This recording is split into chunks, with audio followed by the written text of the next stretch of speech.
આયુષ્માન તો બેટા કેમ આજે કઈ ખાસ વાત છે? હા ગુરુજી, આજે ગુરુ પૂર્ણિમા છે. બધા લોકો તેના ગુરુની પૂજા કરે છે. પરંતુ મારા મનમાં એક પ્રશ્ન છે.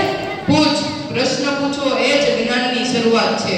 ગુરુજી, ગુરુને ભગવાન કરતા પણ ઊંચું સ્થાન કેમ આપવામાં આવ્યું છે? સુંદર પ્રશ્ન છે. શાસ્ત્રોમાં કહેવાયું છે ગુરુર બ્રહ્મા ગુરુર વિષ્ણુ ગુરુર દેવો મહેશ્વરા ગુરુર સાક્ષાત પરબ્રહ્મ તસ્મૈ શ્રી ગુરુવે નમઃ કે ગુરુ આપણને જીવનમાં સાચો માર્ગ બતાવે છે. માતા પિતા આપણને શરીર આપે છે જ્યારે ગુરુ આપણને જીવનની દિશા આપે છે.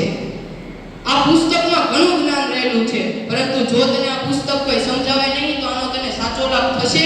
ના ગુરુજી. એવી જ રીતે માર્ગદર્શન વગરનું જ્ઞાન એ અધૂરું છે અને જ્ઞાનને જીવનમાં ઉતારવાનું ગુરુ જ શીખવે છે આપણને. ગુરુજી, ગુરુની આજ્ઞાનું પાલન એટલું જ મહત્વનું છે? હા બિલકુલ. હા, મહાભારતની એકલવ્યની કથા આપણે સૌ જાણીએ છીએ કે એકલવ્યએ દ્રોણાચાર્યને પોતાના મનમાં ગુરુ માનીને અવિરત પ્રયત્નો કર્યા જેથી તે શ્રેષ્ઠ ધનુર્ધર બન્યો. આવી જ રીતે આ કથા એ ગુરુ પ્રત્યેની શ્રદ્ધા અને સમર્પણનું પ્રતીક છે.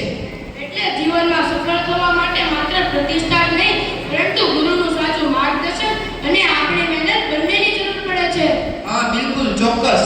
આજે મને સમજાયું ગુરુજી કે ગુરુ માત્ર ભણાવતા જ નથી, પરંતુ સારા વિચારો, સારા સંસ્કારો અને સારું જીવન જીવવા માટેનું માર્ગદર્શન પણ આપે છે. આજે ગુરુજી, હું તમને વચન આપું છું કે હું તમારા ઉપદેશોનું પાલન કરીશ અને એને મારા જીવનમાં ઉતારવાનો પ્રયત્ન કરીશ. યાદ રાખજે, અજ્ઞાનમાંથી જ્ઞાન તરફ, અંધકારમાંથી પ્રકાશ તરફ, અસત્યમાંથી સત્ય તરફ સાચા ગુરુ જ લઈ જાય છે.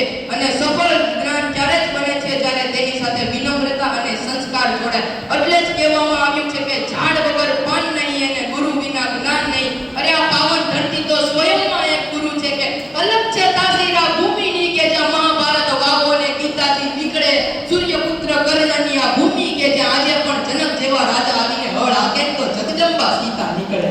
ગુરુજી, તમારા કોટી કોટી વંદન. ભગવાન તને સદબુદ્ધિ, સદાચાર અને જ્ઞાન આપે, જીવનમાં ખૂબ જ આગળ વધે.